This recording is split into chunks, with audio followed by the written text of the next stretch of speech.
icLAAo, I can't lose.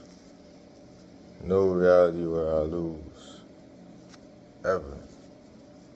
Today is Monday, July 6th, 2026, day 187 of the 100 push-up, 100 squat progressive challenge for a year.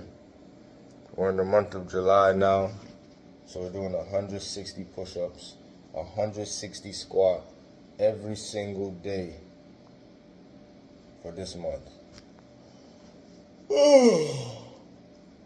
Let's go. That one moment tells you everything about Stringer Bell. He isn't dumb, but he is performing intelligence. And there is a massive difference between knowing the words and understanding the language. Let me show you. On first watch, Stringer Bell is magnetic. He's the guy in the room with the plan. He's got the wealth of nations sitting on his shelf. He's taking community college economics. He's talking about elastic demand and market positioning and diversifying revenue streams. He sounds like a guy who figured out the cheat code. A drug dealer who could have been a Fortune 500 CEO if things had broken differently. And that's exactly what the show wants you to believe at first. Because The Wire is the most rewatchable show ever made. And every rewatch peels off another layer of Stringer's polish. And underneath, you find a man who memorized the textbook but couldn't pass the exam. To understand Stringer, you have to understand the partnership at the core of the Barksdale organization. Avon was the general, instinctive, feared, respected by his soldiers. Stringer was the strategist, analytical, calculating, always 3 moves ahead, or so he thought. Together, they dominated West Baltimore. Apart, they were both incomplete, but Stringer never saw himself as incomplete. That's his fatal flaw. Not ambition, not greed, blind spots. Specifically, a total inability to recognize what he didn't know. Avon tells him this directly. I look at you these days, String, and I see a man without a country. Not hard enough for this right here. And maybe, just maybe, not smart enough for them out there. That line cuts because it's the one assessment Stringer never performed of himself. Let's talk about what Stringer actually does with his education, because this is where the cracks start showing.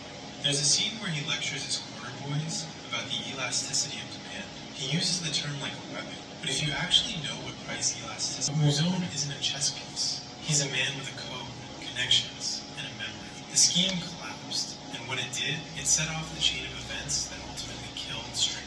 Then there's Marlowe. Stringer tried to bring Marlowe into the co-op by appealing to logic. Fewer bodies, less police attention, more money for everyone. Sound business, rational business. And Marlowe looked at him the way a wolf looks at a deer, explaining why they should be friends. Because Stringer made the most dangerous assumption a person can make. He assumed everyone else is motivated by the same things he is. Avon understood this instantly. Avon knew that Marlowe didn't want money. He wanted his name. He wanted the crown. You can't negotiate with that. You can only fight it or get out of its way. Stringer couldn't see it, because seeing it would mean admitting that his entire framework, the business model, the economics, the rationality, didn't apply everywhere. And that admission would collapse his identity. And this is where the show gets really elegant. Because Stringer Bell isn't just a character study. He's a mirror.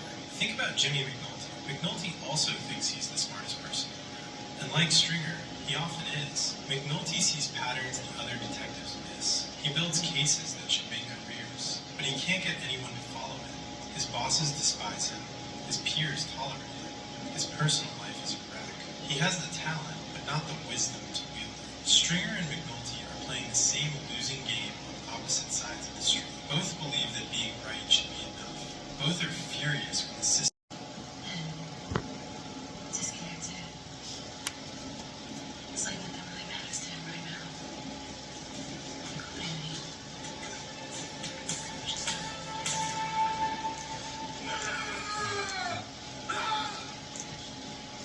That into a dark place, but his daughter plays a bigger role than people think. Adonis has the whole world laughing at him, seeing him as not living up to expectations, and he feels resistant to getting back and rematching the record. However, getting knocked down and not getting up isn't a lesson he wants his daughter to grow up and see. So Creed takes the rematch, and Rocky adapts his training, making him much more brutal. In the first fight, he was fighting with his ego. In this rematch, he's understanding the challenge in front of him and he's adapting to it. The fight seems like an even battle, maybe going draw his way. The Creed gets seriously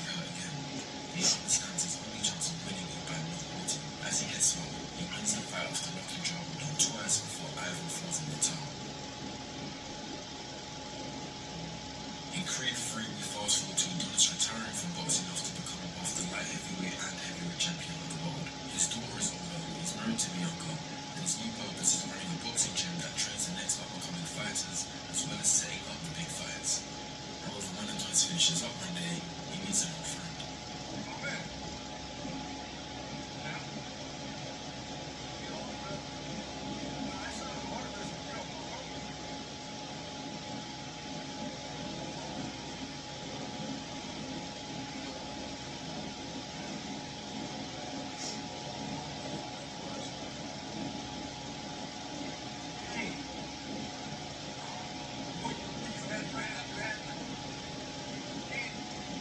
The movie gives us flashbacks to Adonis' childhood to show that he and Damien were like brothers while in a group home together, and their foster father Leon would beat them. This resulted in Adonis attempting to beat up Leon House. His antics with Jesse was really exciting for him. Jesse brought a friend to the game. Bianca was told what was seen before, and his desire to continue building Heisenberg's empire died down. He packed up and moved back to his family. But this departure was cut short after Hank made the discovery that would change the course of his life.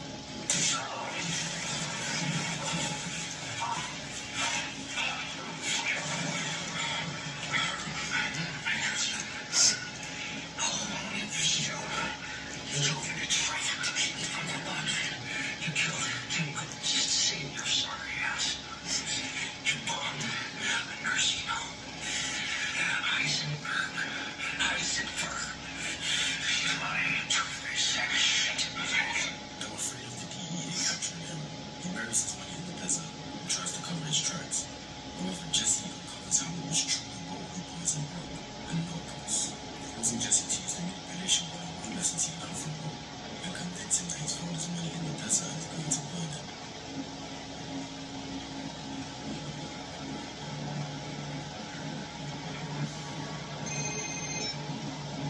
Jesse, got my photo, bitch? That barrel look familiar? Because I just found 6 more, exactly like it.